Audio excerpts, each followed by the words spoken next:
And then the other surprise, I guess, would be, as I mentioned, the chapters on leisure. I knew that I wanted to write about the leisure lives of working class women, but I didn't know how controversial some of these leisure activities were at the time. Basically, employers tried to control black women's bodies even after work hours to serve their interests, which of course came into direct conflict with the ambitions of the women and with their own desires for independence and for relief from physical labor.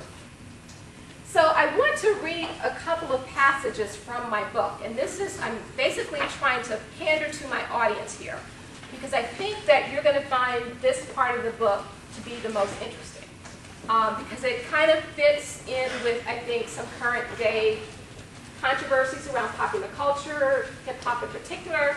I know that whenever my students read it, whenever I hear from colleagues in other places where they've assigned this book to students, these are the chapters that college students tend to like. So I have a feeling that you're going to really enjoy this section of the book in particular. So let me start with a passage basically that deals with the chapter on dance. Domestic laborers and others. Yeah. Okay, 171.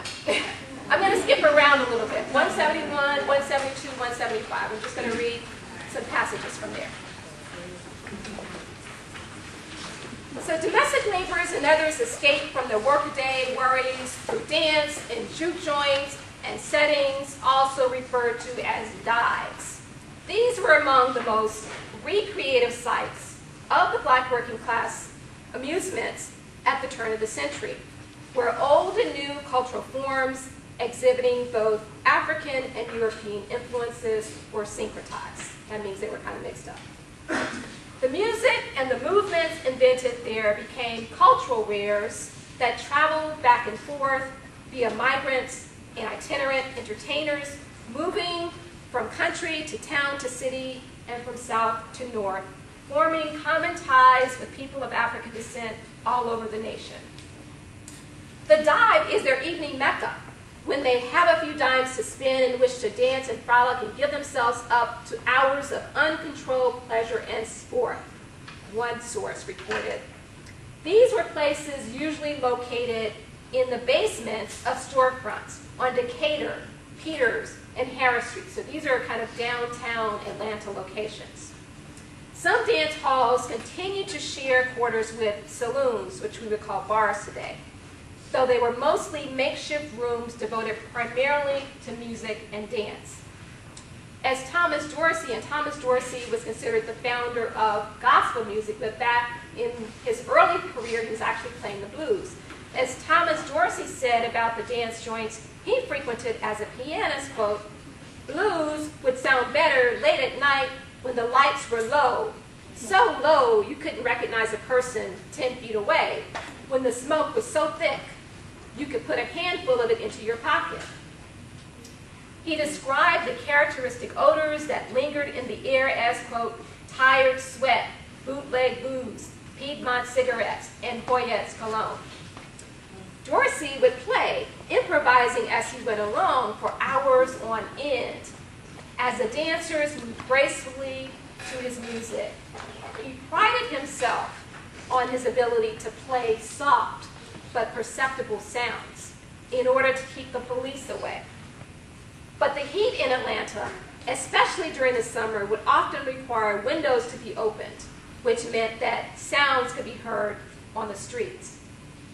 Now I'm going to skip to page 172. As working class women and men danced the night away in dark, dingy, public, and sometimes shady places, the black elite danced to a different beat in more immaculate surroundings, demonstrating the class privileges they openly embrace.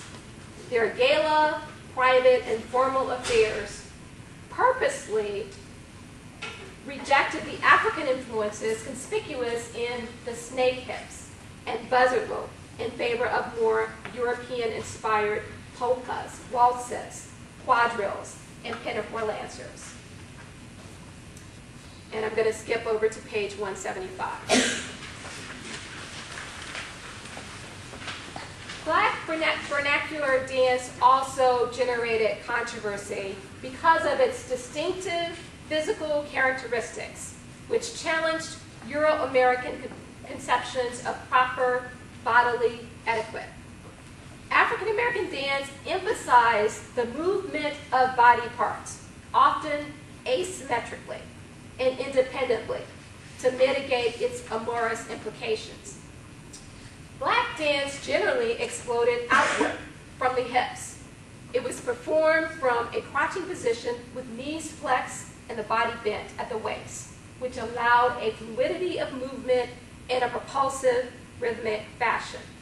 The facial gestures, clapping, shouting, and yelling of provocative phrases reinforced the sense of the dancer's glee.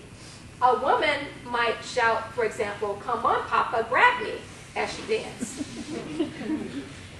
It was these characteristics that the Black elite found most objectionable. And this is coming from a preacher in Atlanta, one of the more prominent preachers in Atlanta. He basically said, "In the name of Anglo-Saxon civilization," Reverend Proctor had urged in 1903, "remove these things that are ruining the character of our young men and stealing away the virtue of our young women." Proctor's condemnation, though based on narrow cultural standards, recognized the sexual connotations that permeated Black working class dance. The sultry settings, dim lights, and prolonged musical renditions invited intimacy as couples swayed together. The slow drag, which you may recognize, was one of the most popular dances in the 1910s, was described by one observer this way, quote, "Couples would hang on to each other and just grind back and forth in one spot all night." Sound familiar? The itch was described as, quote, "a spasmodic placing of the hands all over the body in an agony of perfect rhythm." The fishtail put the emphasis on the rear end, as the name suggested.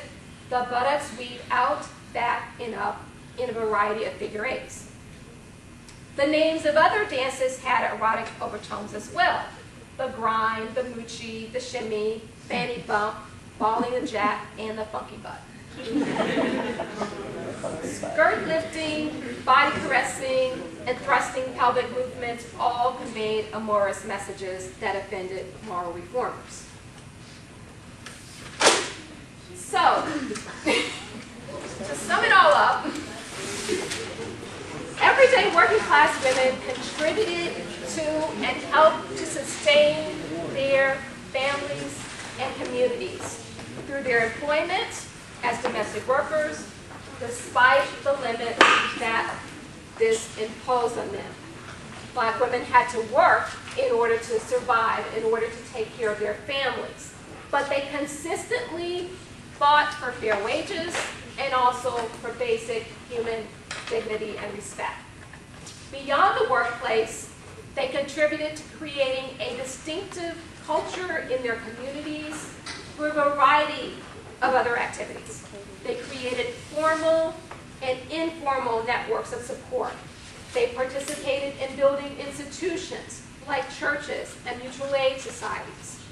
They were politically engaged in the issues of their day, even as the rise of racial segregation and political disfranchisement put enormous obstacles in their way.